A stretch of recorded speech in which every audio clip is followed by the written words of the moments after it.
Hello, fellow travelers, and welcome to the Traversing the Stars podcast. Today's special guest is David Booher. He's the writer of the comic book All New Firefly from Boom Publishing. It's based on the cult classic show Firefly. Now come join me as we go traversing the stars. Hello, Mr. Booher, and welcome to the Traversing the Stars podcast. Hi, thanks for having me. I'm excited to be here. Definitely my pleasure. So I always like to start off my guests with a question about inspiration. So what inspired you to work on comic books, and who were your earliest influences? Oh, that's such a loaded question. I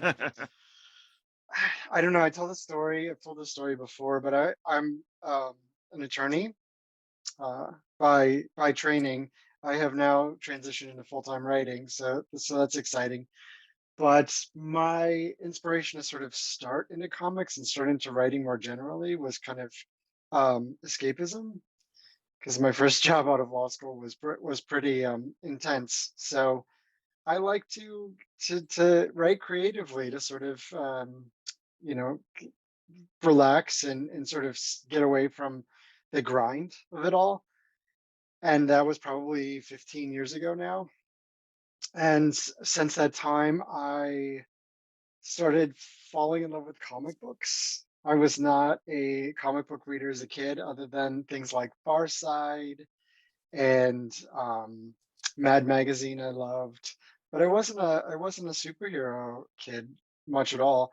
So I try to stop myself from saying that I came to comics late, because I don't think there's a right time to come. So to imply that there's some lateness to it, but I did come as an adult. And reading Lock and Key by Joe Hill and Gabe Rodriguez was really my number one inspiration that showed me what comics was capable of as a medium and the stories that were possible. So that's where the inspiration came for comics. Now, a lot of people, I think a general rule of thumb seems to be that comic book reading, something that starts off when they're a kid, you got to get them young and then, get them, get the fix in them, get in their blood and move on. So like you said, you came to it as an adult. So why and how did you suddenly decide that you wanted to explore comic books? I mean, because like I said, was there a particular spark that hit and said, this thing I saw maybe in a library or whatever, I'm going to jump in? What was that first like entry drug that you got into the industry with? I mean, I had a little smattering of comics reading experience prior to, I want to say 2008, 2009. But reading Lock and Key was really what showed me how amazing comics can be. And since that time, I've sort of gone back and read all the read classics and read modern stuff. It's interesting, not being steeped in comics since I was a kid. It's interesting to see that play out, because I think there's a lot of lifelong comics readers who are really enamored with Marvel and DC and some of those characters, because they've grown up and they've lived with those characters for so long. And as a newer comic reader, I come to them and I just sort of think, well, that's interesting, but I don't have that connection. There's plenty of stuff from my childhood that I am just head over heels in love with, that other people are like, I don't know. But yeah, so I really, really, really gravitate toward much more indie, push the boundary comics that can show off the medium. I think right now there's so many comics being made right now, and so many independent comics, that we're seeing a lot of the same stories. They're different characters, and of course, different artists and that sort of thing, but they have all the same vibe to it, which is we're just getting another one of these. That's what I think when I read them. And every once in a while I'll pick up a comic. I'm really loving Vertigo, the 80s, 90s Vertigo right now. Oh, yes. It's just like such a different vibe, such a different tone, such a different way to tell stories, that I pick up comics now and I just think, oh, where is that? Where is that spark that makes me go, I love this? There's some Vertigo books that I've read that I just don't know the story. I just can't follow the story. I don't know. I couldn't tell you what it's about, but I love it because it's beautiful. It's poetry. It's interesting. It's a different way to tell stories, and I would love for us to get back to that. But that's my I'll get down off my soapbox now.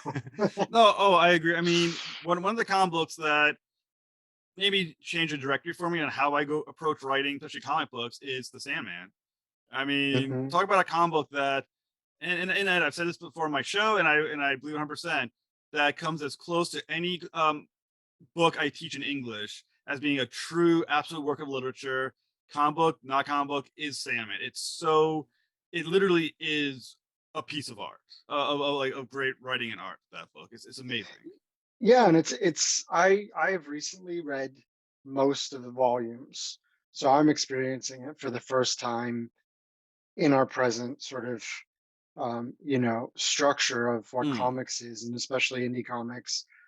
Um, and it just is so striking to me about uh, how wide open Neil Gaiman felt the world was that he could sort of play in that world and yes. not tell. The stories are linear, but it just takes time to get from point A to point B to point C. And maybe it's not until chapter three of a volume or chapter four of a volume of eight chapters that you really see where the story is going. And I think that's okay. I think uh, we are stuck in a cycle now where Hollywood wants comics, and so comics creators try to create for Hollywood. Mm, It's like, I don't need another story that's another sort of linear point A to point B. Take the first six to 10 pages of issue one to explain your premise. Like, start with your characters, yeah, you know? Start with introduce us to a character we love. And honestly, I don't care how complex your world is. I can find out new stuff in issue three. yeah. But I think there's a fear of doing that. And that's what I try to do with my stuff. I try to push it so that it's not necessary. It's more in that Sandman Vertigo mold than it is in the present mindset, I guess. And I wonder if some of that has to do with the fact that you being new to comic books has a unique perspective on them. Because I think what one thing that seems to have worried the big comic book companies, and kind of maybe filtered downwards, is the idea of continuity scare.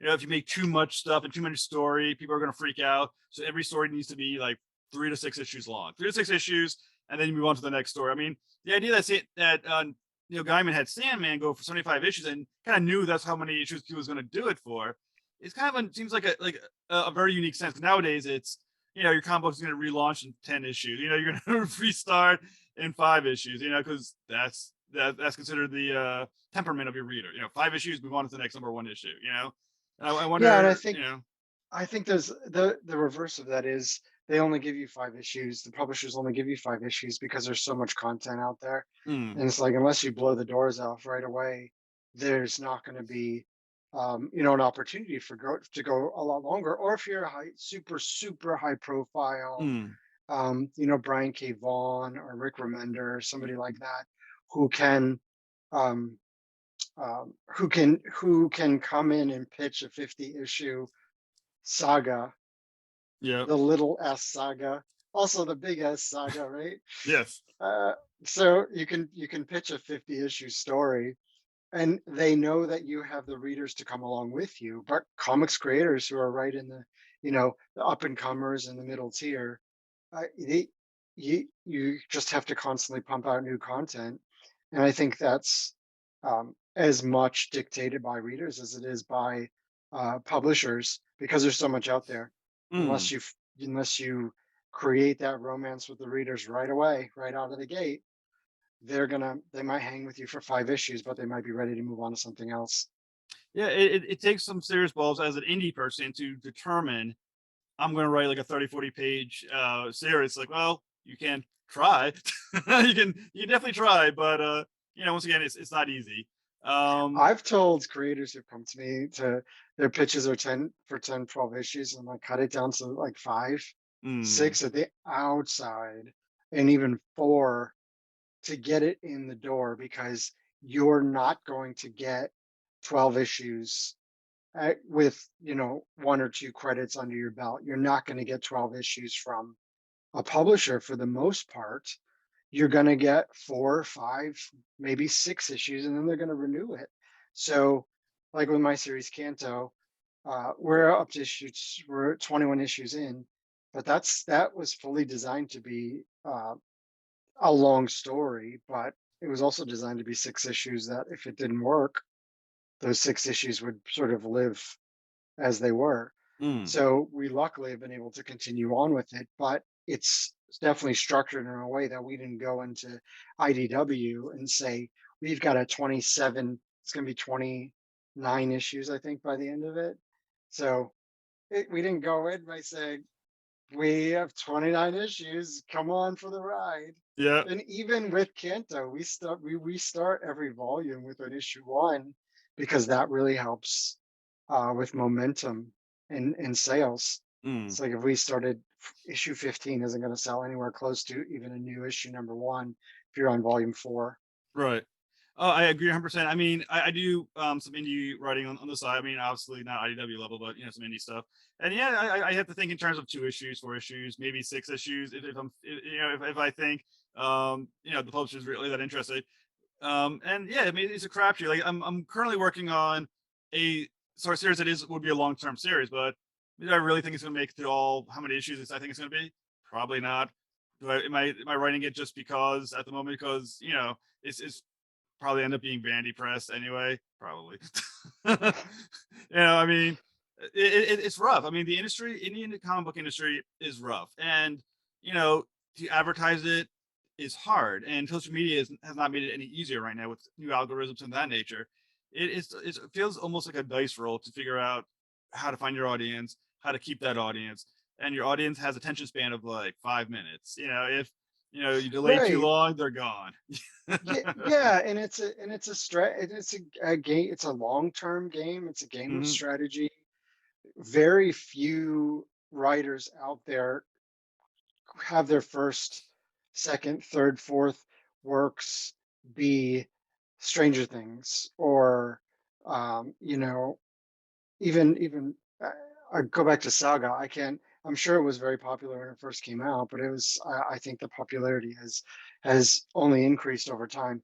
But the idea being that you're not going to establish yourself in the industry. It's very Mm. rare to establish yourself in the industry with 1 or 2 series, unless it taps into the zeitgeist and just becomes a massive, massive success. So it's a long-term game.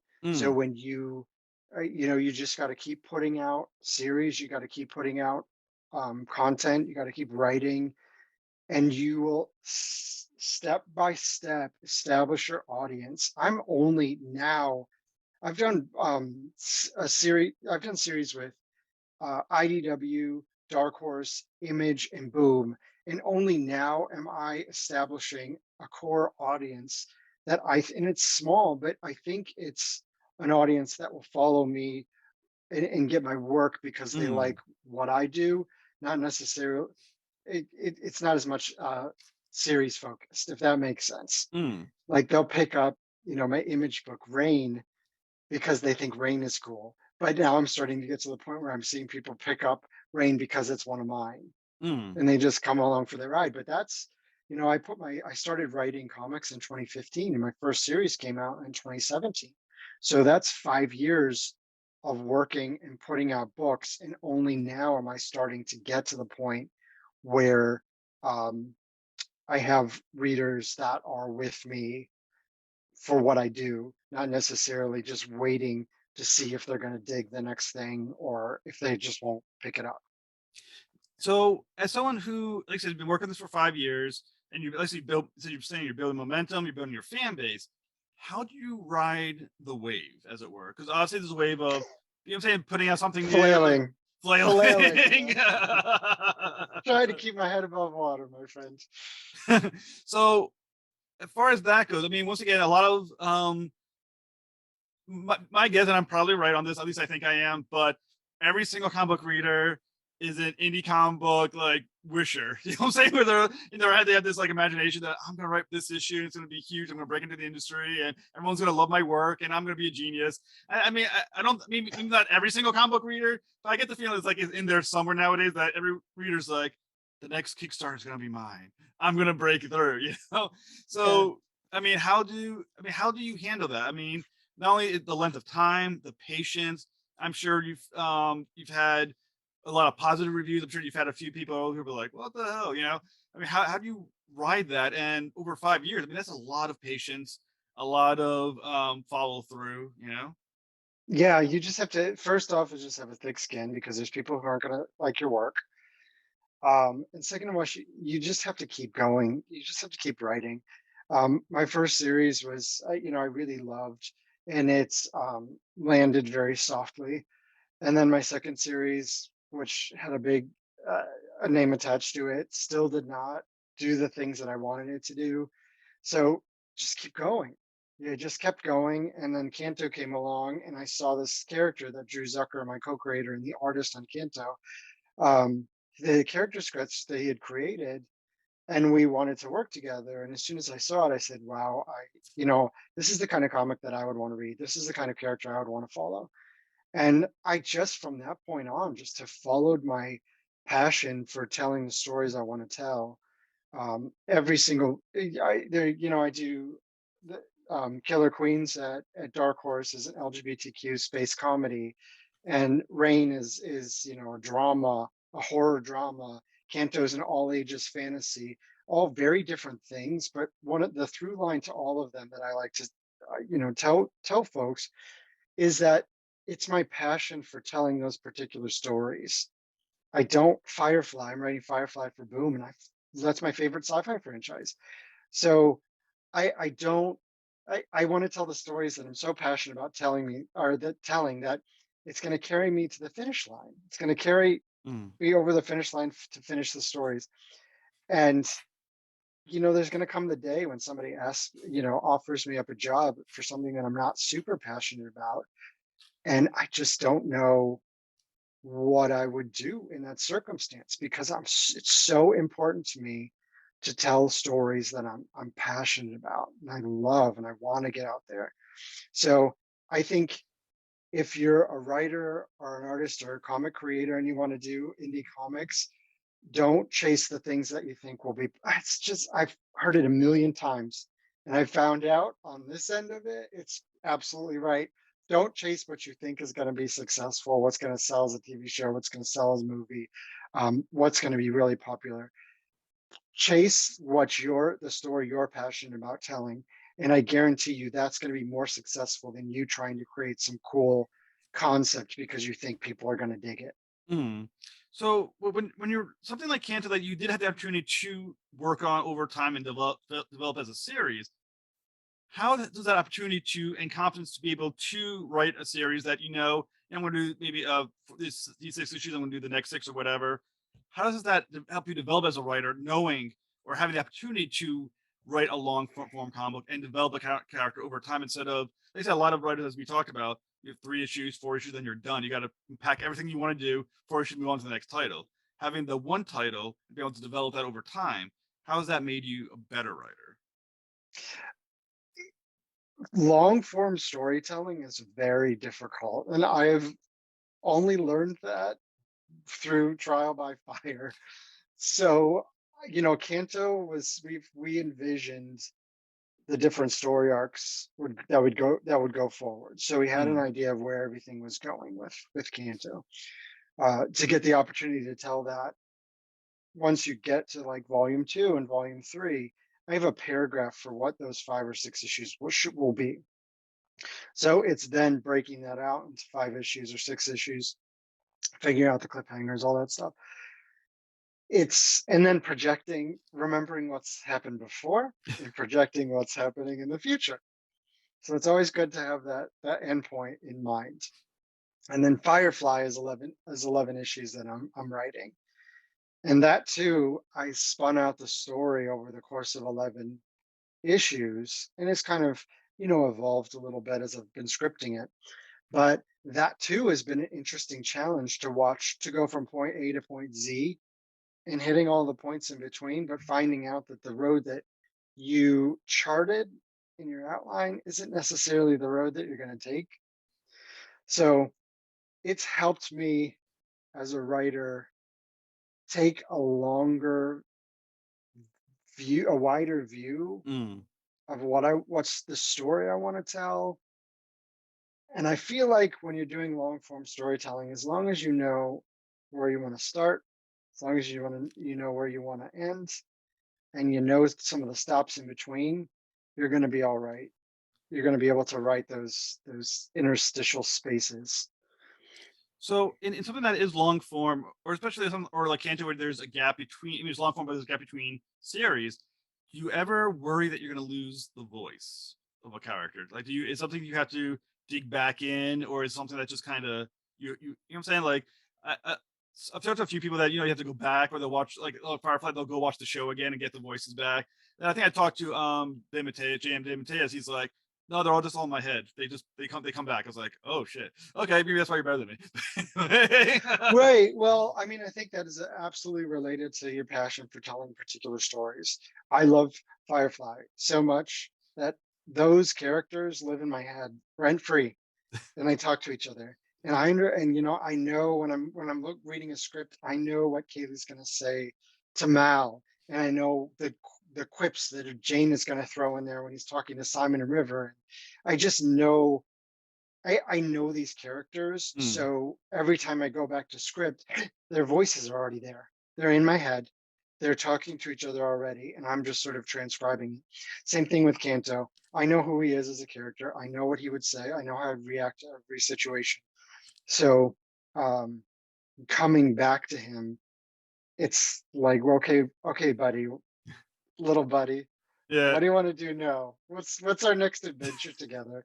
And I don't really have that anxiety that I'm going to lose it. Now, if there's a long form story that I'm writing for a character that I haven't internalized in that way, I could see that's more of a challenge. But I think it only takes um, a couple of issues to really get the character's voice to be second nature as you're writing Mm. it. So I mean, I love Firefly as well. I must admit, I saw it after it aired live. So it was a few years later that I found it. People kept talking about. It. I was like, all right, I'll check the show out, and I loved it. Which maybe it's one of the reasons why the show didn't last. People like me were like, oh wait, and then I was like, damn it, I should have watched it. Maybe it would have been canceled. But well, one of obviously the controversies on the show or about surrounding Firefly a little bit was the movie Serenity, which I love personally, but obviously there were some people who were unhappy with some of the what happened to some of the characters, in the face of some of the characters, or some feeling that maybe didn't quite feel like the TV show was a little bit different in there.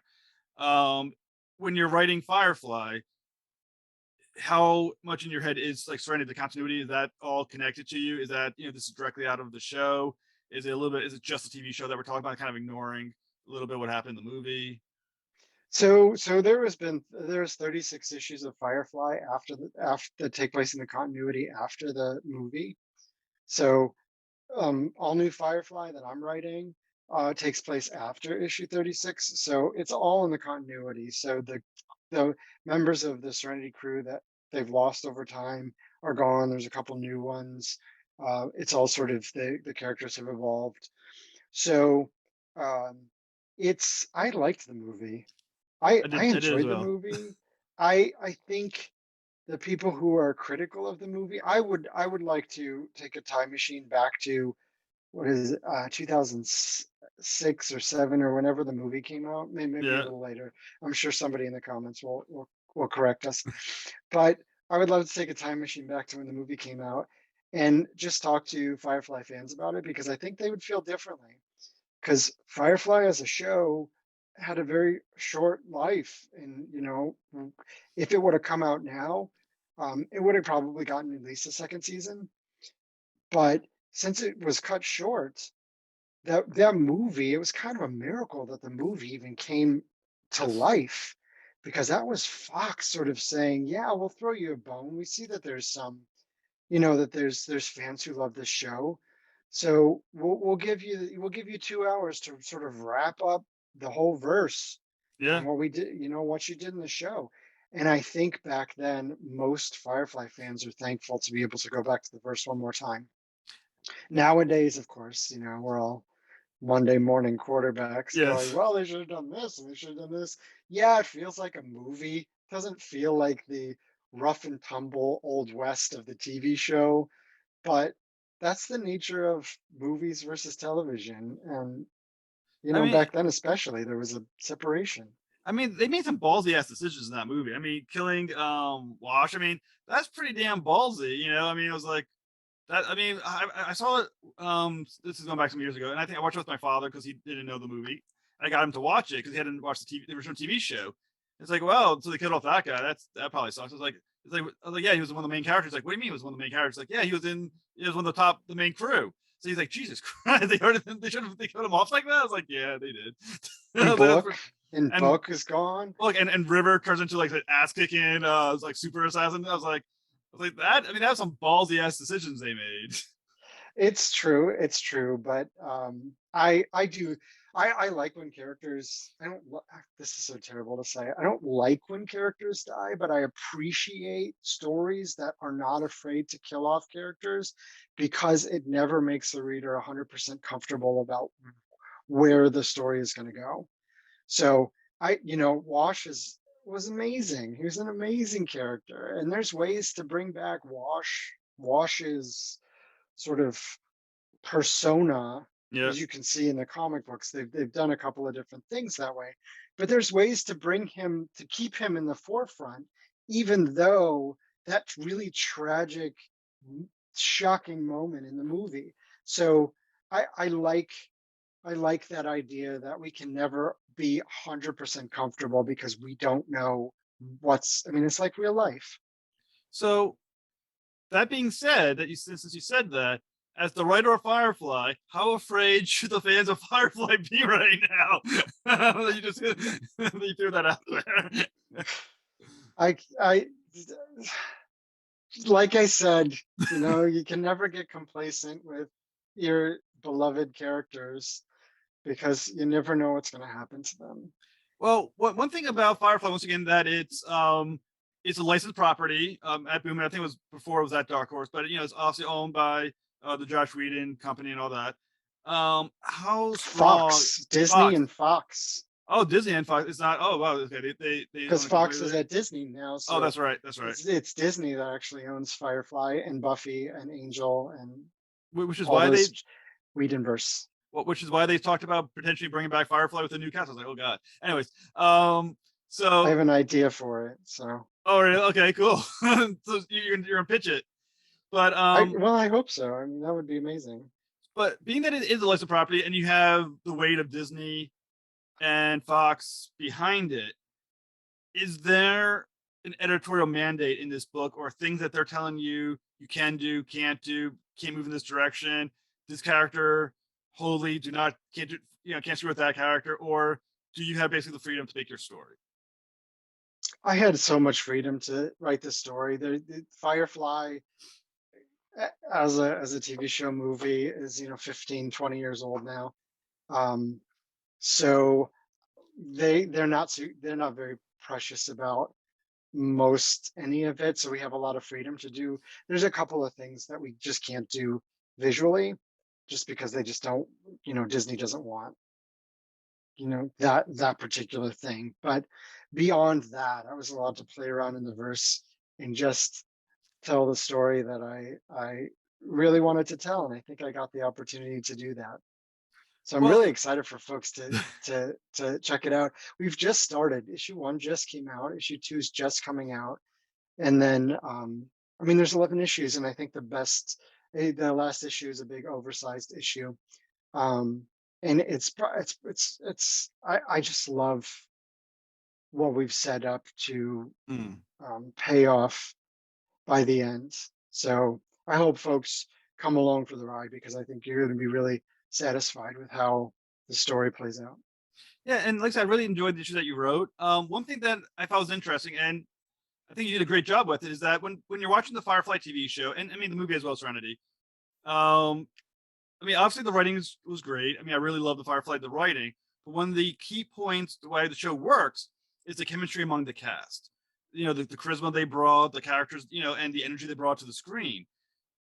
How easy is it to translate what the actors brought onto the screen and onto a printed page where you don't, you're not getting the voice, not quite getting them, but you're still, say obviously it's those characters. So how easy was it to bring that energy to those actors, the chemistry to the printed page? It's such a challenge to go from, moving pictures to stationary pictures.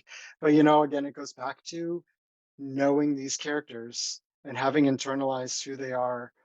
And of course, they're defined. Nathan Fillion has defined Mal Reynolds. So in my mind, it's Nathan Fillion walking around on Serenity and, as Mal and Inara and Kaylee, and it's all those actors.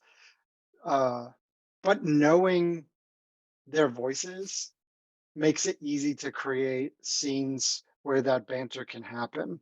That's one of the that was one of the great things about Firefly is they've created characters. There's characters whose personality begets this funny banter. And I think comedies, and I say comedy in quotation marks because Marvel movies have a lot of comedy in Mm, them now, and I love that. So they're not. I'm not calling Firefly a comedy per se, but the comedic part of Firefly mm. is born out of who these characters are, not necessarily set up and punch in every scene. Right, right. And so I think that the comedies that work, the comedic moments that work, are organic to these characters, not just me or any other writer trying to inject funny into the story. Mm. And that was such a fun aspect of Firefly, was to find out what ridiculous things these characters would end up saying to each other. Yeah. Because it's there. It's just whether or not they open their mouth and say it. Well, I think one of the surprising aspects of the book, and I think what readers may find surprising, they have not read the other Firefly. I think it was Greg Pak who wrote that series, and moved on and started with yours. Is I think they'd be surprised to find that Kaylee's the captain of the ship. I mean, Mal's not dead; he's still around, but Kaylee's in charge. Yeah, there Um, was a whole it was interesting to read some of the commentary on All New Firefly #1, because I had read up till that point, and so it didn't really dawn on me that readers would want to jump on if All New Firefly #1, not having at least some basic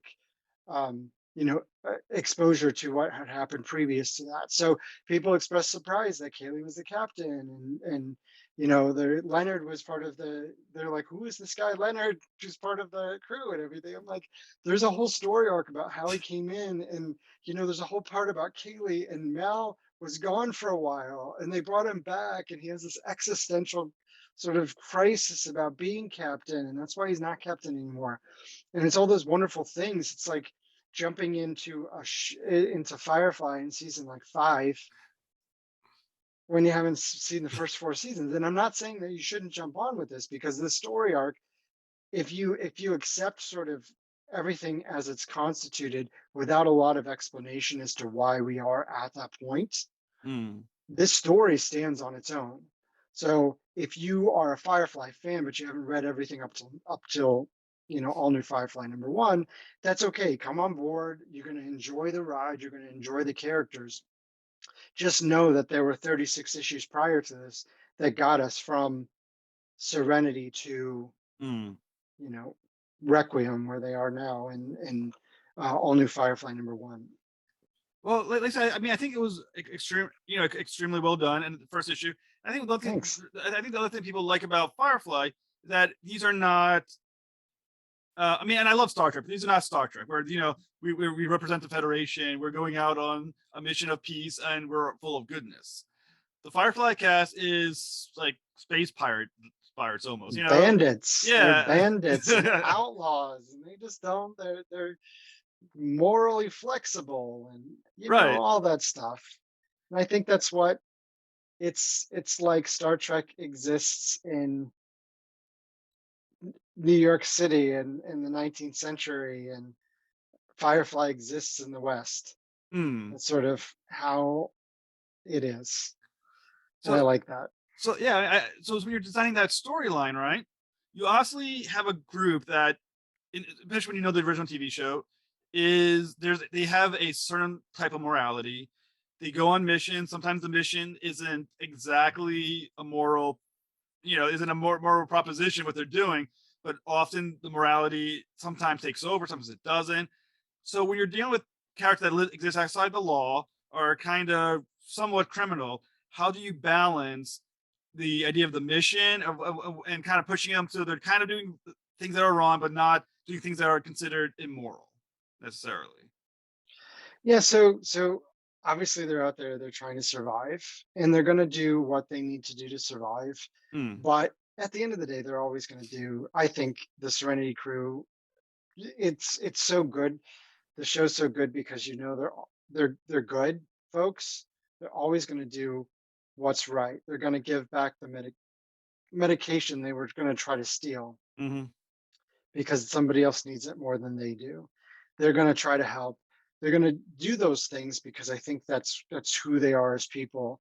If they just did what was morally, if they just did what was necessary without a moral compass, they'd be reavers. They'd be true bandits, true outlaws, mm, but they're not that. So I had a great time in this story arc towing the line between the two because they have the opportunity to steal a bunch of stuff. And some of them are like, we're not stealing from these people. Other ones, are like the usual suspects are like, oh, but we could, how much we could get on the verse for this stuff. So it's that constant tension, and the whole story arc, the overall is about Jane. It's focused mm, on Jane. There's a lot of other things that go on, but Jane is a very morally complex person. He does a lot of bad stuff, and he's done a lot of bad stuff in his life, but you also see that he tries to do good, and just mm, it never seems to work for him. So you can only do that so many times before you convince yourself that you don't need to be doing good anymore because no good is going to come of it. mm. So we will see that moral conflict inside Jane, who is one of the most complex characters in all of Firefly. You may not believe that, but that's what I tried to do in the story arc, is to find out who Jane really is and what he Well, would really do. well, the first issue that you wrote starts off with a backstory on Jane or some of the backstory of Jane as a kid. And they kind of you're suggesting with him as a kid that there's an inherent goodness to Jane. That because, like I said, fans of the show know that once again, there's many episodes where you're like, "Son of a bitch," he's kind of does a dick move, but because of showing that he as a kid, I mean, as a kid, are you suggesting, like I said, that he's inherently good, and then that goodness is gonna come out later, or is he just always complex? It's more than just him being inherently good. His mom in that flashback in issue 1 says, "You're a good kid, Jane." I forget what the exact line is, but you just gotta. There's a good kid inside you, or something. You Hmm. just gotta let him out, or something like that. And that's something that Jane, for his entire life, has been hearing. It's like Mal thinks he's Mal has him on the crew because he's useful, but also because he would not have somebody on the crew he did not think he could trust at the end of the day. And he can trust Jane. I mean, it's questionable at times, but he can. I think ultimately, if you ask Mal, he would say yes. I have Jane on the ship because I trust him to do the right thing when it's necessary. Um, but Jane himself, I don't think he sees himself as a good guy. Hmm. I think he doesn't necessarily see himself as a bad guy, and I think he really gets annoyed when folks try to say he's good and folks try to say he's bad. He's like, he doesn't think he's any of that. Um, and you're going to see that he's going to be thrust in pulled in both directions in this storyline Hmm. of, is he good? Is he bad? Who does he think he is? And I think Hmm. at the end of the day, that's the question that we need to answer. Who is Jane Cobb according to Jane Cobb? Hmm. Well, like I said, I mean, obviously he's on the cruise, so Mal does trust him. Uh, we do remember the episode where he Mal almost sent him out of an airlock because he screwed over his fruits a little bit. How concerned is But Mal? but the importance of that scene wasn't that Mal was going to throw him out of the airlock. I don't know if you remember. I've watched the scene so many times because I think it's a defining moment for Jane. And when Mal walks away, Jane says, Oh, don't tell the "Don't crew. tell, don't tell the crew what I did. Yeah. Make something up. Make something up." And in that moment, Malcolm goes, "There's something more to Jane Cobb because even in the doorstep of being killed, being thrown out of the airlock, he doesn't want the crew to think bad of him. And that's why Mal lets him back into the ship." And that moment is so defining for their relationship and for Jane Cobb in particular. This is who he is. He's somebody who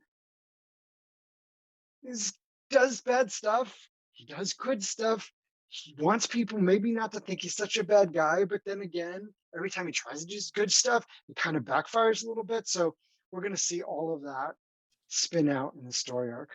I'm very passionate about this story. No, I mean, like I said, they're great characters. Like that's one of the reasons why um, some people who know good television enjoyed it.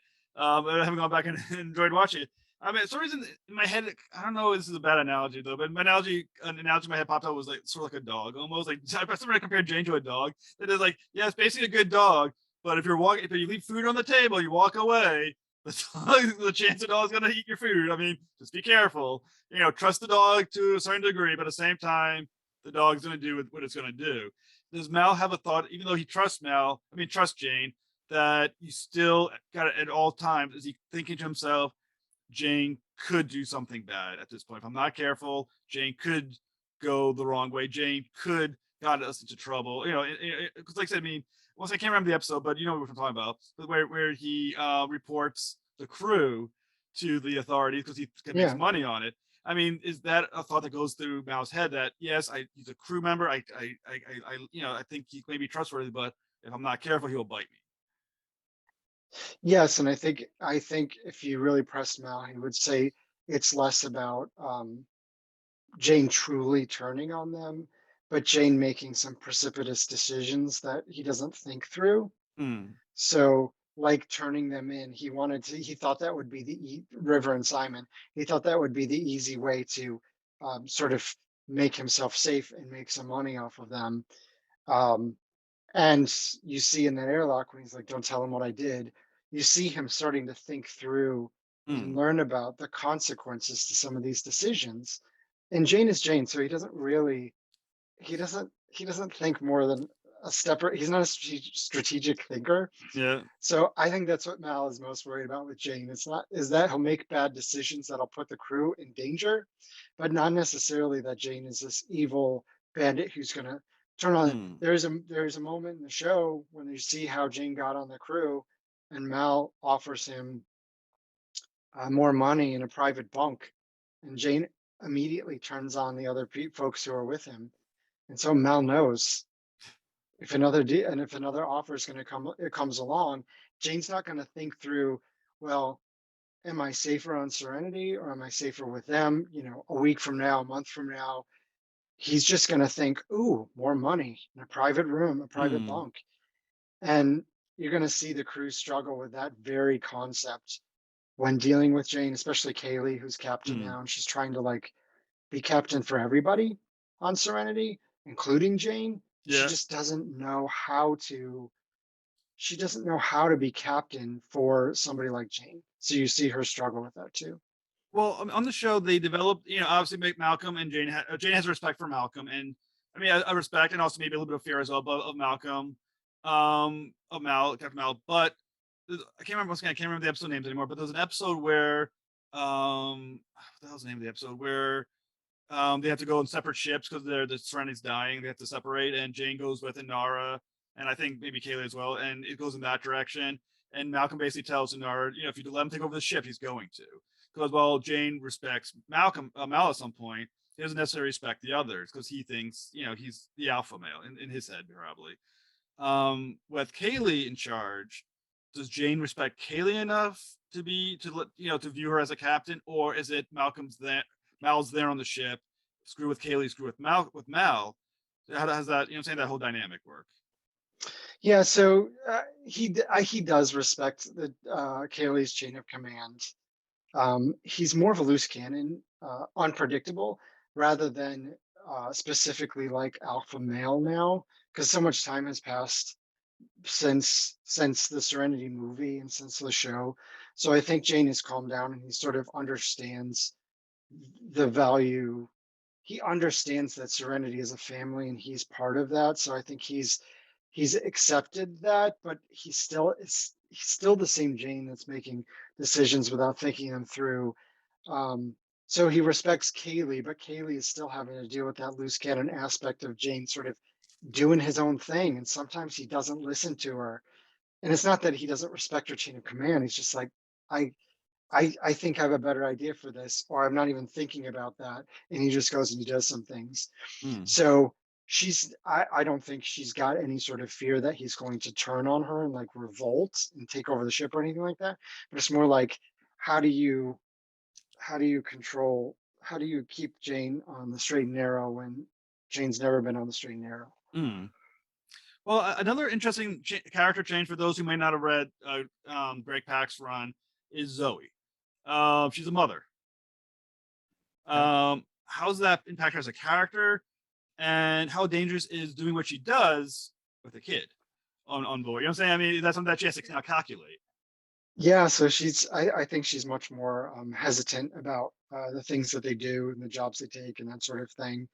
Uh, I think she's much more worried about, you'll see it start to play out in the story arc. I don't want to give too much away, but I think she's much more worried about some of the variables on the ship, like River. Mm, Um, now that she has Emma to take care of, I think she's worried. She's much more worried about the danger that's inside and outside the ship. mm, And you see that play out with some of her more, she's much more cautious than she was when she and Mal were kind of in the unification war. And then when they got on Serenity together, they were kind of like attached at the hip and they kind of, shooting from the hip. And I think she's much more like, is this the best idea? Maybe we should just move on and find mm. something else to do that's a little less dangerous. So going forward, what can our listeners look forward to in future issues of All New Firefly? Well, the story arc is called "The Gospel According to Jane." So you're going to experience a lot of Jane kind of doing some boneheaded things and finding a way out of it, and also those moral dilemmas that we were just talking about. The crew is going to find themselves in a big moral dilemma that's going to play itself out in how we value the past, how we look at the past, how we look at the present, and how we face the future. Mm. Well, Mr. Booher, Fireflies looks a fantastic series. The first issue is out. The second issue comes out probably within a few weeks. So when does the next one come out? Actually, tomorrow. I don't know Oh, when this is going to air, but it's March 23rd. March 23rd. All right. Yep. Well, I want to thank you so much, Mr. Booher, for coming to the Traversing the Stars podcast. You're fantastic. And All New Firefly was a great read. I enjoyed reading the first issue. And I want to thank you so much for coming on. Sure. And I just will quickly plug, I've got my series Reign is issue 3 just came out on the 16th. So a week ago. And that'll be 5 issues from Image Comics. That's an adaptation of a Joe Hill story. Firefly is coming out. Canto is going to have a mini series starting in June. Oh, And then the Canto 4th arc is going to start in the fall. And then I've got a couple more things that are coming down the pike. So stay tuned, follow me on the socials, and I will be screaming from the rooftops. I promise. Thank you. Thank you very much.